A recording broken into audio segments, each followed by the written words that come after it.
Ya. Bismillahirrahmanirrahim warahmatullahi wabarakatuh. Alhamdulillahi rabbil alamin.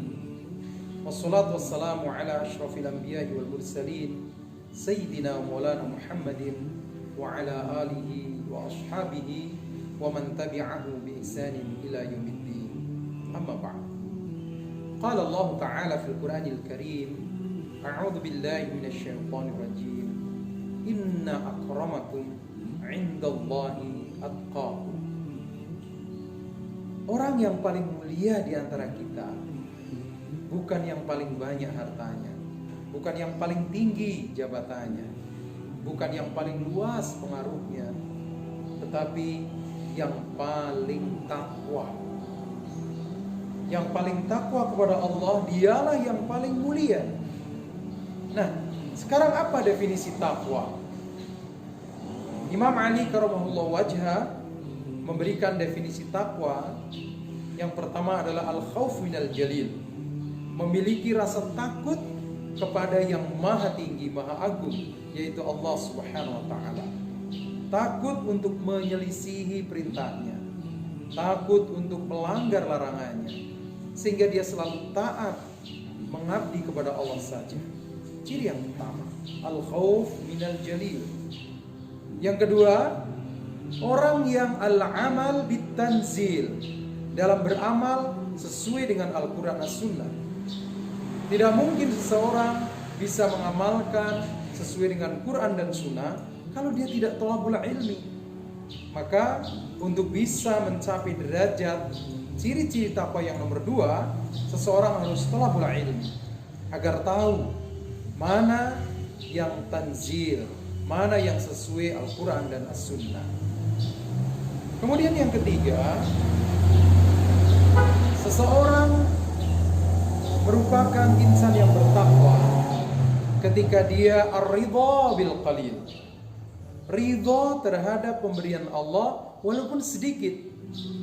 Ini yang disebut dengan qanaa'ah, mensyukuri nikmat Allah walaupun sedikit. Yang sedikit aja disyukuri, apalagi banyak. Ridha bil qalil, ridha terhadap pemberian Allah walaupun sedikit.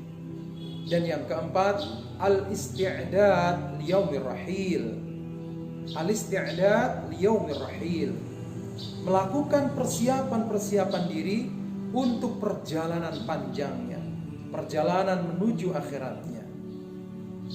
Saudara-saudaraku yang dimuliakan Allah, 4 ciri-ciri ketakwaan yang digambarkan oleh Imam Ali karamahullah wajhah menjadi orang yang al-khauf minal jalil, rasa takutnya semakin lama semakin tinggi kepada Allah. Dari mana rasa takut itu muncul? Tentunya dari ilmu yang ia pelajari. Semakin alim dia, semakin mengetahui Quran dan Sunnah, maka akan semakin takut pada Allah subhanahu wa ta'ala.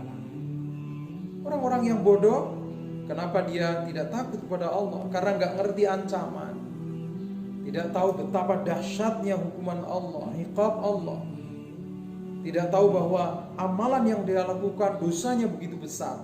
Karena ketidaktahuannya lah dia tidak muncul rasa takut. Maka innama yakhshallaha min ibadihil ulama, hanya orang-orang yang berilmu saja yang punya rasa takut kepada Allah subhanahu wa ta'ala.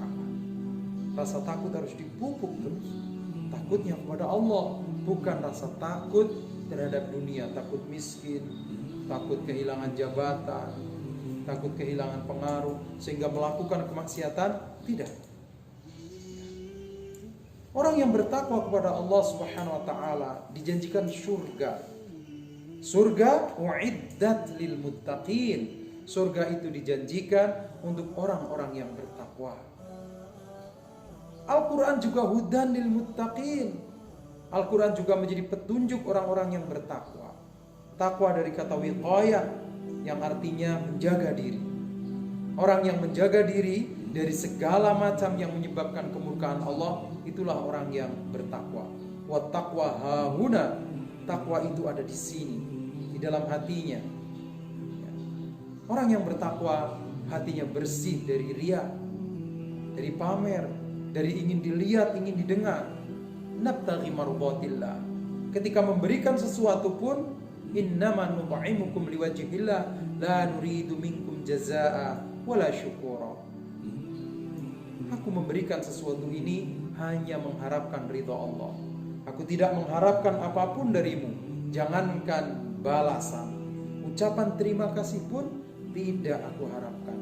Itulah pribadi-pribadi orang yang bertakwa, mengantarkan kedekatannya kepada Allah Subhanahu wa taala. Allahumma ja'alna minal muttaqin. Ya Allah, jadikanlah kami semua termasuk hamba-hambamu yang bertakwa. Barakallah. Wassalamualaikum warahmatullahi wabarakatuh.